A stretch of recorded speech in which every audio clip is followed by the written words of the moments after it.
2 जुलै हा माझा वाढदिवस असतो आणि वाढदिवसाच्या निमित्ताने जे काही आम्ही सामाजिक उपक्रम घेतो त्याची ती पूर्वनियोजित बैठक होती जी दरवर्षी असते.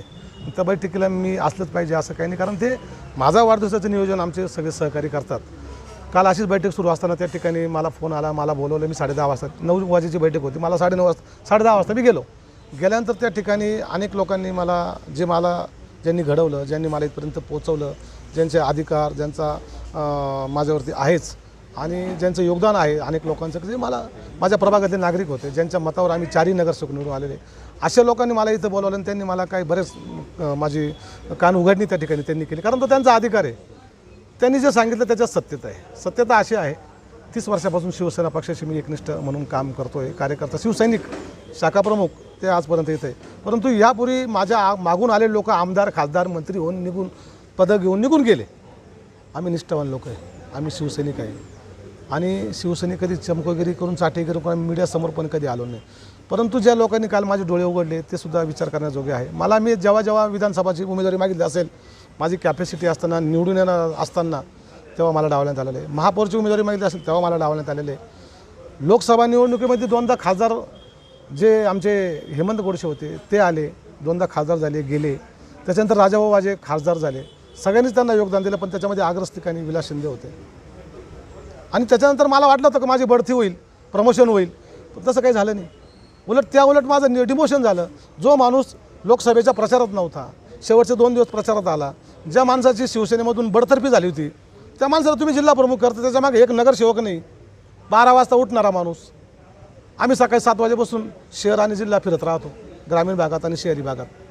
आम्हाला वाटलं तर आमचं प्रमोशन, पण बोलायचं केव्हा आमच्या भावना कधी आम्ही व्यक्त नाही केल्या. आमच्या पक्ष नेतृत्वानं सांगितलं, संजय राऊत साहेबांना भेट घेऊन सांगितलं, त्यांना आम्ही सांगितलं आमच्या भावना व्यक्त, त्यांनी ऐकून घेतलं. येत्या 10-20 दिवसात आपण निर्णय घेऊ, असे पुढच्या आठवड्यात घेऊ म्हटले होते, पण ते झालं नाही. काही त्यांचे दौरे असतील. परंतु हे सगळं ज्युनियर माणसाच्या हाताखाली काम करायचं का? असे मीच नाही, असे अनेक शिवसैनिक आहे या जिल्ह्यामध्ये जे निष्ठावान आहे, परंतु त्यांनी कसल्या पदाची अपेक्षा नाही केली. पण हे चालणार केवर, हा एक मुद्दा आहे.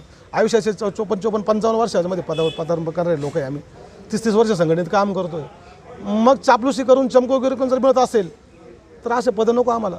आमच्या कॅलिबरने मिळायला पाहिजे, आमच्या क्वालिटी लॉयल्टीच्या हिशोबाने आम्हाला पदं मिळायला पाहिजे. आमचा विचार केला पाहिजे, या मताचा मी आहे. जर असं होत नसेल तर त्याला कुठेतरी आम्हालाही आमचे लोक विचारलेले आहेत.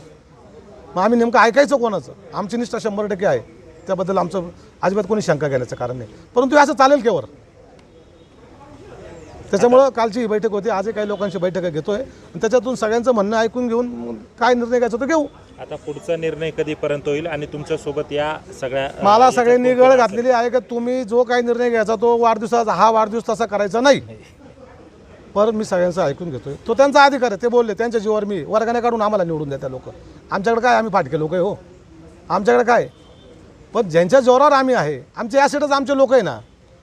आमची ॲसेट, आमचा बॅग बॅलन्स, आमचे लोक, आमचे मतदार, ते जसं सांगतील त्याचा आदर आम्ही करू आणि त्या पद्धतीने पुढे वाटचाल करू. परंतु 30 वर्षाचं एका पक्षाशी आम्ही प्रामाणिक, निष्ठावान आहे, कडवट पण आहे.